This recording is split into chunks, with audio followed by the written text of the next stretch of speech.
According to his editor, John Johnson, Hayley's autobiography is printed verbatim from the copy left by Mr. Hayley in his own handwriting. But Hayley wrote it in the third person, as if he was narrating someone else's life. Sometimes he has to consult manuscript sources to work out what happened. Johnson takes no responsibility for it either, except to announce that he has made some cuts which Hayley would surely have agreed to. It's a work that seems as much about masking the truth as revealing it.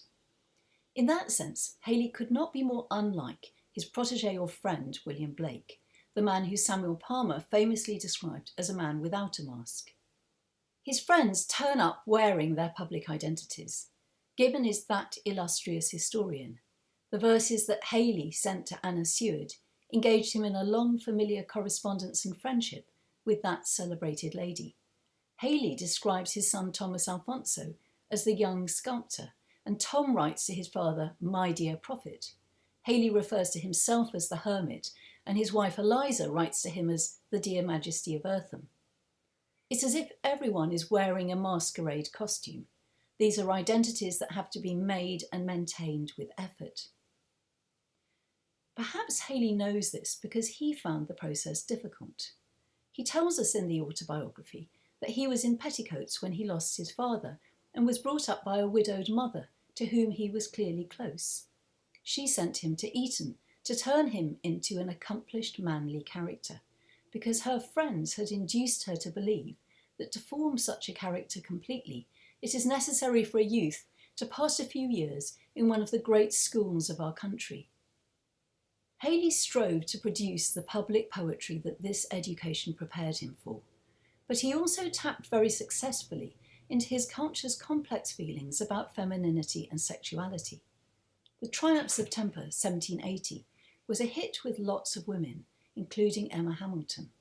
It's a kind of poetic conduct literature which supposedly defends women against the satire of Pope's Rape of the Lock and Epistle to a Lady, that had claimed that most women have no characters at all. The miniaturist Ozias Humphrey, who helped Blake get various commissions, said that Hayley was the work-basket poet of that day. His verses were upon every girl's sofa. Hayley's key word is soft, and his poem seeks to produce a woman who moulds herself to male requirements, but does so by creating an inner strength. Hayley's heroine, Serena, is the woman who learns to control her sensibility, her fluctuating emotions. The poem may also be an attempt by Hayley to understand his own difficult first marriage. His wife Eliza was born to a woman who, he tells us, had lost her senses in losing several children. Lisa G's work on the manuscript of Hayley's autobiography has revealed the personal story that Johnson thought it best to cut. I'm grateful to her for providing the images we're going to see next. In manuscript, Hayley's autobiography included an elegy on the death of Eliza's mother. In pencil, Johnson wrote, "Omit this dull elegy on account of its recurring to Mrs. Hayley's misfortunes." But the elegy is anything but dull. Hayley's verse reveals that the treatment adopted by her husband, Eliza's father, was to make her pregnant, in the hope that pregnancy would cure her madness by assuaging her grief. From children dead thy wife's distraction rose, her reason with a newborn child may rise. This is also, of course, a kind of marital rape, and I think that Hayley's poem knows that on some level. Haste, friendly night, to spread thy darkest veil. View not, ye chaste, radiant orbs above, a sight to turn impassioned nature pale, distraction panting in the clasp of love. The problem word is love. Perhaps not surprisingly, Eliza's mother was unable to care for her. She teems, but turns no quick maternal eye, where infant sounds a mother's aid implore. Unmoved she hears the supplicating cry, and looks unconscious on the babe she bore. This is how Anna Seward described Eliza, the product of that cure. Fire in her affections, frost in her sensations, she shrank from the caresses even of the husband she adored. Perhaps The Trance of Temper is Hayley's way of writing about his wife's emotional lability, both frost and fire. If The Trance of Temper was a lady's book, Hayley's 3-volume prose work, a philosophical, historical and moral essay on old maids by a friend to the sisterhood, published anonymously in 1785, was more clearly aimed at a male readership. The dedication to Elizabeth Carter didn't go down well.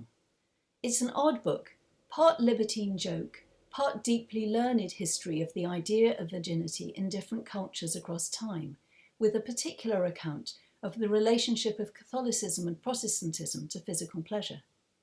There's a generous sprinkling of misogyny and a disbelief that women can exist independently of men, balanced with obsequious praise of women intellectuals. In the 1793 edition, you also get an appendix with a dream vision in which Hayley has to give a lecture to an audience of nuns. But there's a single issue running through this work. It's the question that Freud couldn't answer: what do women want? Hayley is a product of the 18th century in that he assumes the naturalness of female sexual desire. He is baffled by the phenomenon of women who reject men, but his writing on women and sex increasingly conflicted with the newer discourse on femininity, one that John Johnson understood. Embedded in the centre is a fanciful Oriental tale derived from the Book of Enoch, recently rediscovered by the explorer James Bruce, which allows Hayley to tell the story of the love of the rebel angels for the daughters of men. One daughter, the virgin Kunaza, is determined to reject sexual contact. She has renounced the delights of her nature. She has determined to give her virginity to the grave. The story ends with a scene which sounds like attempted rape, as the angel grasps the virgin with the vehement grasp of outrageous desire, and she shrieked aloud in the agonies of terror. Fiction allows Hayley to deal with issues that are censored from his autobiography. Writing as an accomplished manly character, Hayley is both anxious and self-congratulatory. Here's his account of his behaviour on separating from Eliza. Perhaps no man, on the point of removing from him a wife with whom he felt it impossible to live, ever showed more tender or more sincere anxiety to promote her ease, comfort and welfare to the utmost of his power than Hayley manifested in conducting all this painful business. But the success of Hayley's writing for and about women shows that the issues he struggled with, women's intellectual achievement, sexual desire, the fears of women faced with painful births and the deaths of infants, were not his problems alone.